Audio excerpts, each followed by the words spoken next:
Welcome to Conversations of Hope, a podcast that shines light into the darkness of childhood sexual abuse. I am your host, Faith Ingram of Speaking Truth in Love Ministries. And I am Michelle Viscuse from Journey Pink. We are both survivors of childhood sexual abuse, and we're sharing our healing journey to raise awareness and provide hope and support to other survivors. We know what it's like to feel all alone with our secrets, but we also know what it's like to find freedom. We are breaking the silence that allows sexual abuse to thrive and using our voices to empower and encourage those who have experienced abuse. Our goal is to create a safe space for survivors to find hope and healing in community. Thank you for joining us. So today we're going to talk about the impact that abuse has on survivors. And I know sometimes people will say, you just need to get over it. It happened so long ago, and you're just using this as an excuse for whatever reason. And especially sexual abuse impacts a person in so many ways. It affects them physically and mentally, emotionally, and spiritually. It impacts all of us. In so many times, people will think that it's a one-time thing or it happened so many years ago and it shouldn't still be impacting your life. Some of the impacts, like mental impact, is the depression. You're dealing with issues of shame. You don't know why you think sometimes the way you think, and you think that's just the way you were made. And then as you start your healing journey, you realize that it's from the impact of the abuse that these things happen. And there are also physical, like your health is impacted by abuse as well. So when I first started my healing journey, I did not realize the impact that sexual abuse had on my body, my mind, my spirit, all three, because I hadn't talked to anybody about it. So I hadn't dealt with it. I stuffed it away, boxed it away, and never looked back. And in doing so, everything in life, I saw it through that filter of what I had experienced, but I wasn't connecting the fallouts to that same filter. So once I started my healing journey, one of the first books that I read was a book by Dan Allender, and it's called The Wounded Heart: Hope for Adult Survivors of Childhood Sexual Abuse. And that was the first book I read. And I remember as I was reading that book, just being blown away that there were other people out there that felt the way I felt about things and that struggled with certain things or acted certain ways that they didn't understand why they acted that way necessarily, and that it was all linked back to the abuse. And for example, it talked about how like there were certain reactions to abuse that some people would become like party girl or super nice girl, all the different ways that they can respond. And it can be a blend. But I just related to some of that stuff, and I didn't understand why I felt like I was a bad girl because I did bad things. But the reality is I was trying to cope with pain, not understanding how to say no, not understanding that this wasn't who God created me to be or how He wanted me to live. So when you are young and you're developing thought patterns, you're developing habits, all of these things, when that is compounded by the awfulness of abuse, then that's going to make a huge imprint. And you know, like you mentioned, it's going to impact not only us physically in that moment, but it impacts us physically for the rest of our lives. There are chronic health conditions that are traced back to sexual abuse. There's mental health conditions that can be traced back to the sexual abuse. And there's spiritual things that we struggle with. There's complete struggles with our identity, struggles with how we perceive God and how we think he perceives us. And so I think sometimes when you recognize the enormity of how big the fallout is, like how big and wide and deep the pain of sexual abuse extends, then it should wake us all up to stop it, because that's healthcare costs down the road. That's people struggling with church and relationships with God. That's people's marriage struggling, their parenting struggling, their job struggling, all because they have these underlying issues that happened a long time ago that no one's talking about and no one's addressing. Yeah, and I think that, like in my case, I died emotionally, so I thought that I wasn't struggling with a lot of these things because emotionally I just buried things and I didn't talk about it, and I wasn't thinking that it was impacting my life. But when I started my healing journey, then I actually realized how some of these thoughts were impacting me especially in my relationships. I have a very hard time trusting people because my father, he violated the trust that I had in him. And if you could trust anybody, you should be able to trust your parents, your father, your mother. And so when that trust is violated, then you don't trust anybody. And I just kept all of that stuff locked inside. I didn't say, well, I don't trust you or I don't do this, Right. but it impacted the way that I responded to people.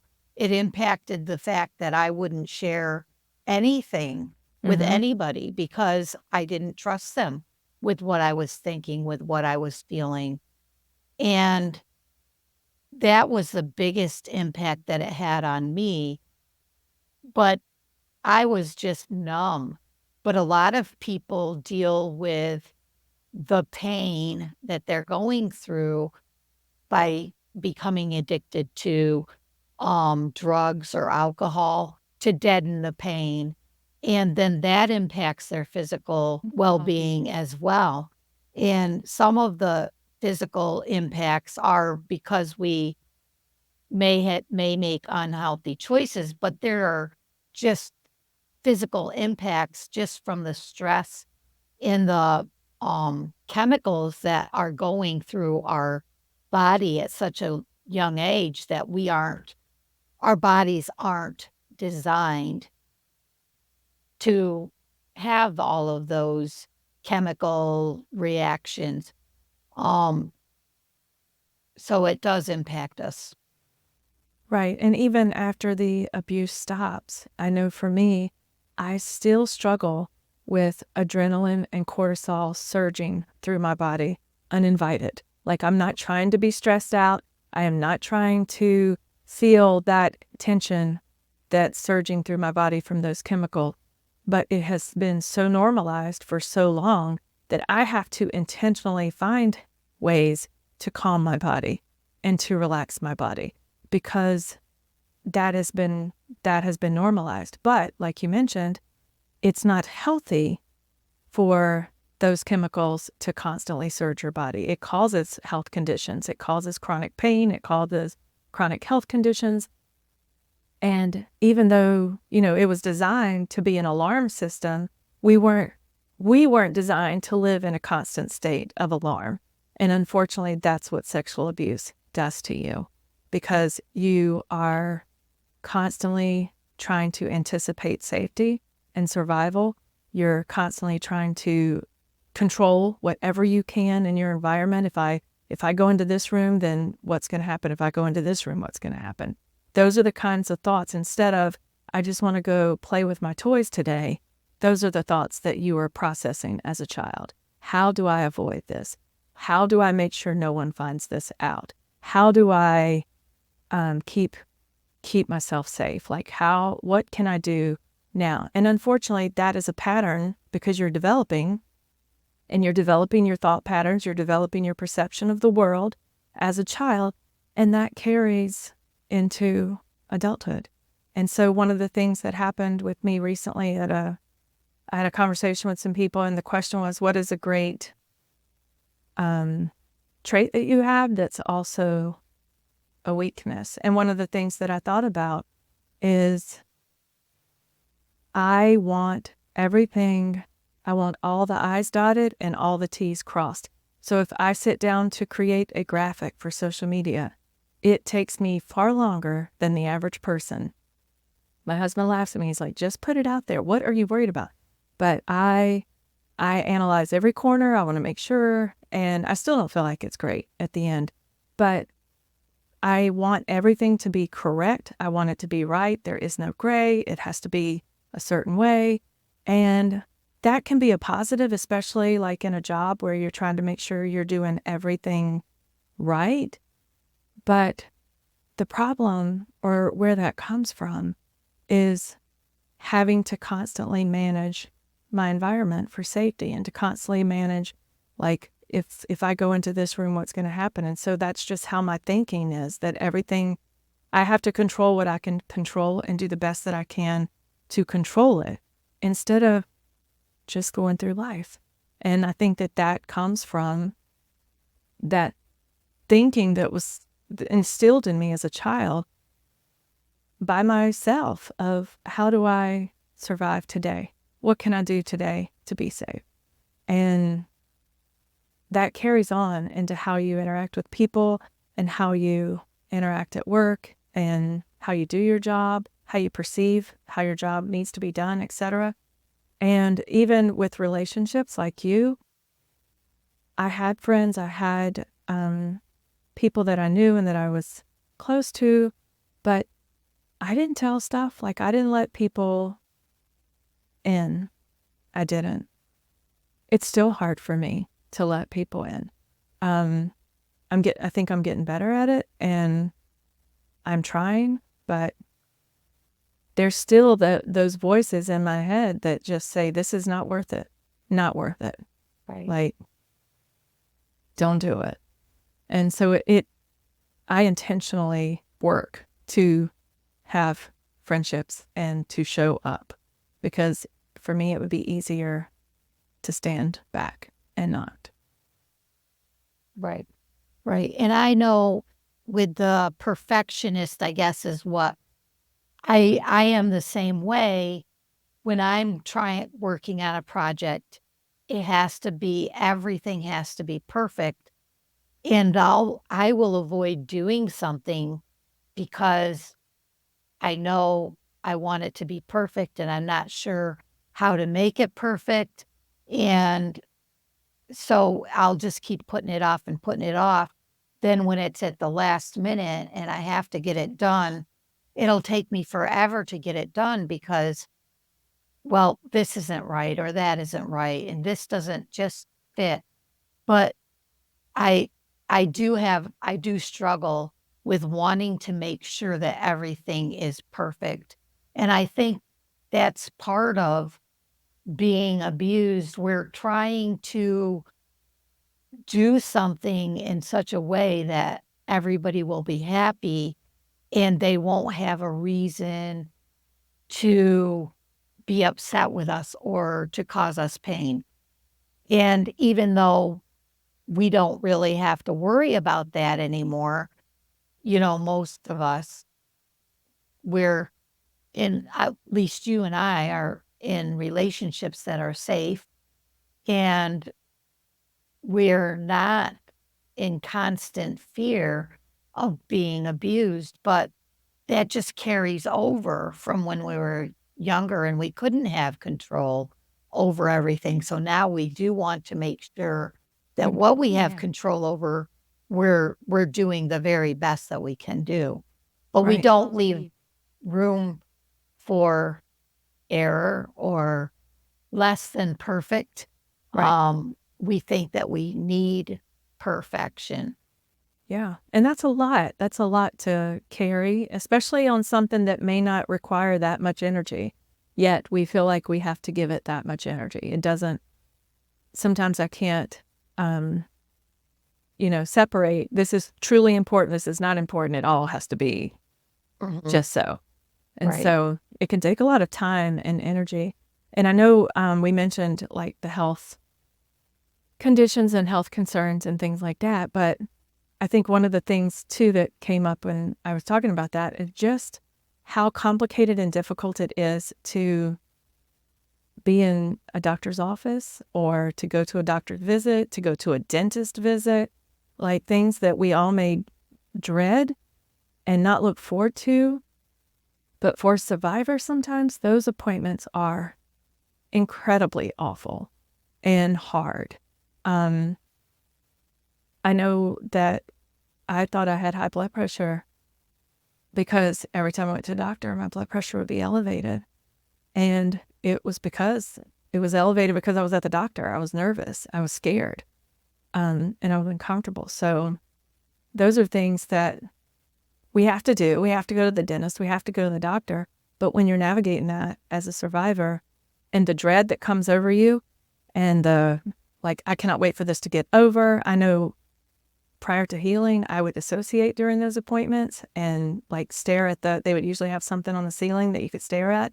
And I would just stare at that and leave. Like, I'm not here. I'm not in this experience. So we all have to navigate life through this filter and through this lens that we have experienced as children that has changed the whole outlook. It's changed everything.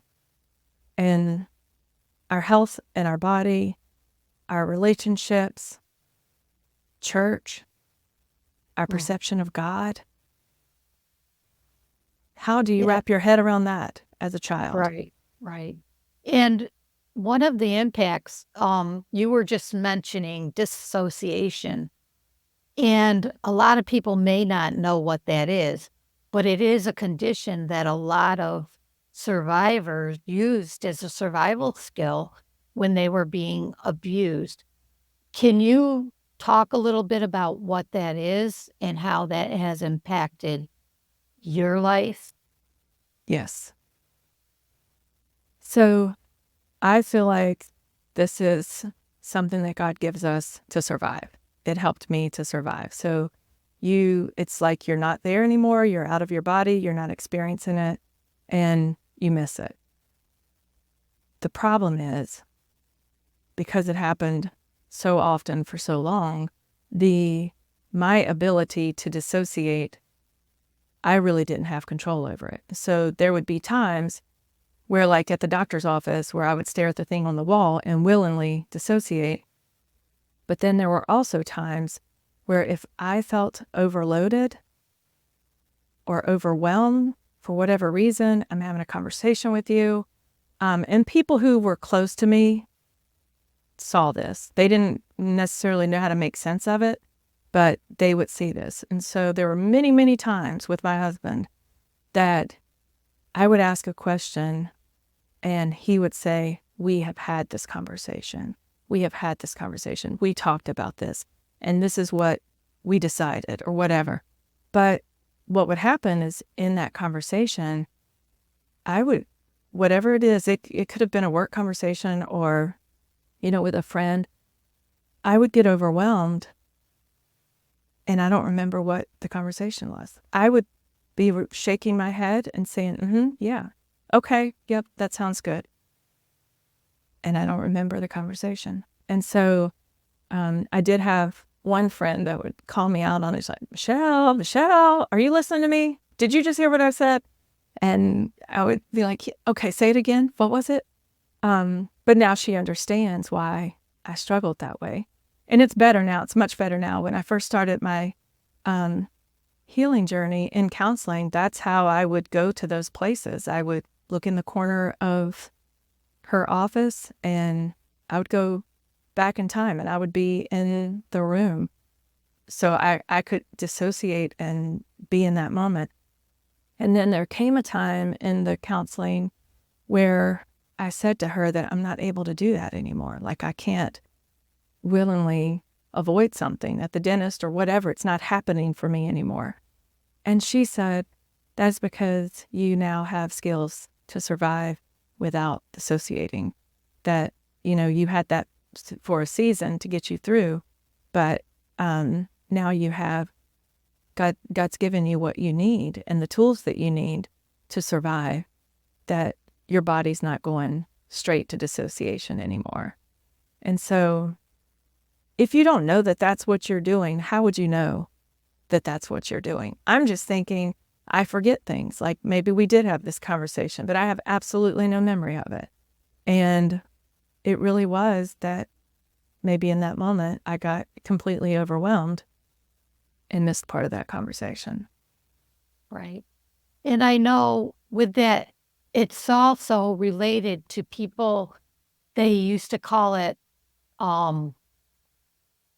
multiple personalities, and now they call it DID, dissociation identity disorder, where you disassociate, but another person comes, it kind of takes over your body during those times, and you have multiple personalities. You have a child, or I know that of people that have actually talked to me that they had written a notebook in many of their personalities, wrote different parts of that, and they shared that with me. And so that is another impact Right. when the abuse is so great that you have to actually have different personalities to deal with the different abuse scenarios that are going on in your life. And that's another impact. And that really, to overcome those, you really need professional help in integrating those back into one person and dealing with all of those things. So it can be very complex. Right. When you disassociate, you can have multiple personalities, you can do different things. So there are people that have greater impact than others. Everything is individual based on the person, based on what they've endured, and what kind of help they've been able to get, and their healing process, how good far they've come.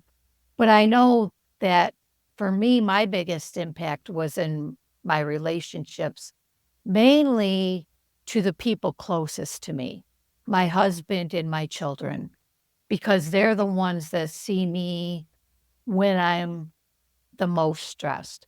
They're the ones that see me day to day. And I think I kept so many things inside and I didn't share, but the impact with your relationship with your spouse, it really impacted me a great deal there, because especially our intimate relationship was the biggest impact, I think, because I didn't see that relationship as loving. I saw it as abuse, and it's so hard to overcome that this is not abuse. And that was a big impact on my life, is Right. just the relationship with my kids, with my husband, and trying to keep everything, I don't know, sane. It's Right. just hard because what we know, what is normal, we never saw as normal. We saw it distorted. Right. Yeah. And I know, like, even with the wanting everything to be perfect, parenting was super hard because I did not want to make mistakes. I did not want to say the wrong thing, do the wrong thing. And I completely struggled in that area, not knowing why it was such a bother to me. Like now, I think I would be a lot more relaxed and a lot more calm. But back then, I was so afraid that something was going to happen or that something was going to, I wanted to protect my kids. And so it just, that fear and that angst in your soul is just so real, and it pours out. It pours out into your life and your friendships and your relationships, in your work, in your church, all the Right. ways. Right. And I think a lot of times we don't realize why we're always being vigilant. We're always on the lookout for what could happen. We sit with our um back against the wall so that we can see where are all the exits in the building, Yep. where we sit close to the door in rooms where there's a lot of new people. We want to look for the quick escape if we need to leave. Those types of things that we do to kind of protect ourselves are partly because of what we've grown up with, are needing to protect ourselves. And now, as you heal, you realize that God can protect you, but you're still careful. We don't want to do something that's going to put us in danger. We're like, okay, we want to do things in the safest way possible so that we don't create any issues. Right. But like walking into a restaurant, we don't just walk into a restaurant and sit. We walk into a restaurant, we quickly analyze the entire room. Who's in the room? Do you recognize anybody in the room? Where am I going to sit? Where is the safest part of the table that I'm going to sit at? Like all of these things are just naturally flowing through your brain just to go into a restaurant and sit down. It's not as simple as I'm just going to go in and have a seat. Like, Right. and that's where the filter of that abuse is playing out in life today. Yeah. So abuse definitely does impact every aspect of our life. And we didn't talk a lot about um, the impact that it has on our spiritual relationship with God. And maybe we'll talk about that in our next episode a little bit deeper, because it definitely does have an impact in our view of God and how we see him, and that relationship, and even our um relationship with attending church and different things. It does impact us in that way. We hope this podcast is a source of comfort and inspiration for those who are struggling with the aftermath of childhood sexual abuse. Thank you for joining us on this journey of hope and healing. Please be sure to subscribe and check out our show notes for more information. See you next time on Conversations of Hope with Faith and Michelle.